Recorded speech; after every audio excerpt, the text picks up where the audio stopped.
வணக்கம் மக்களே. இன்றைக்கி நம்ம இந்த வீடியோவில் ஆளே மாறிப்போன நடிகர் ஜனகராஜ் அவர்கள் திரும்பவும் சினிமாவில் ஒரு ரீஎன்ட்ரி.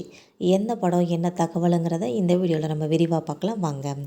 தமிழ் திரையுலகத்தில் 80-90 காலகட்டங்களில் கொடி கட்டி பறந்த நகைச்சுவை நடிகர்களோட பட்டியலில் நடிகர் ஜனகராஜ் அவர்களோட பேரும் இருக்கும்னே சொல்லலாம். இவர் ஒரு முக்கியமான நபரும் கூட.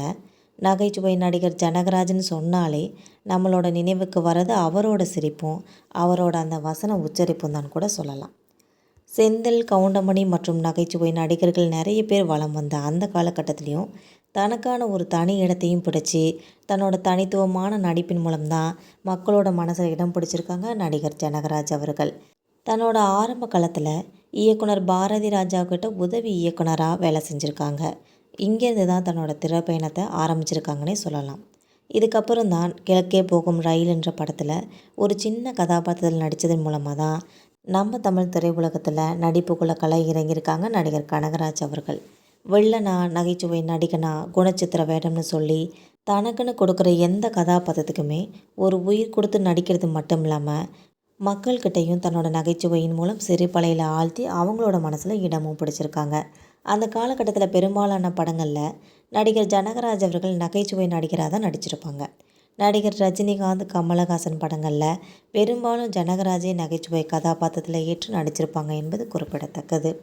நைனா, தங்கச்சி நாய் கடிச்சிருச்சா, என் பொண்டாட்டி ஊருக்கு போயிட்டா, இந்த மாதிரி இவர் பேசிய நகைச்சுவை வசனங்கள்லாம் இன்றைக்கும் நிறைய மீம்களுக்கு தீனி போட்டுட்ருக்குதுன்னே சொல்லலாம். இதை தொடர்ந்து பாண்டியன், நாயகன், படிக்காதவன், ஆண் பாவம், பாட்ஷா, ராஜாதி ராஜா, அக்னி நட்சத்திரம்னு சொல்லி நிறைய வெற்றி படங்களில் அடுத்தடுத்து நடித்து வந்ததாங்க நடிகர் கனகராஜ் அவர்கள்.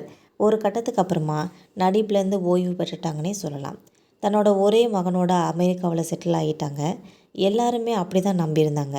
அவர் இருந்தும் போயிட்டாங்கன்ற ஒரு வதந்தியும் கிளம்பி இருந்துச்சு. இதுக்கப்புறம் தான் ஜனகராஜ் அவர்களே சொல்லி நான் சென்னையில் உயிரோடு தான் இருக்கேன்னு சொல்லி வதந்திகளுக்கெல்லாம் ஒரு முற்றுப்புள்ளி வச்சுருக்காங்க பிரபல நடிகர் ஜனகராஜ் அவர்கள். இதுக்கப்புறம் விஜய் சேதுபதியோட 96 படத்தில் ஸ்கூல் வாட்ச்மேனாக நடிச்சிருப்பாங்க என்பது குறிப்பிடத்தக்கது. இந்த நிலையில் தான் திரும்ப நீண்ட ஒரு இடைவெளிக்கு அப்புறமா திரும்பவும் நடிகர் கனகராஜ் அவர்கள் தாத்தான்ற ஒரு குடும்பத்தில் நடிச்சிருக்காங்க.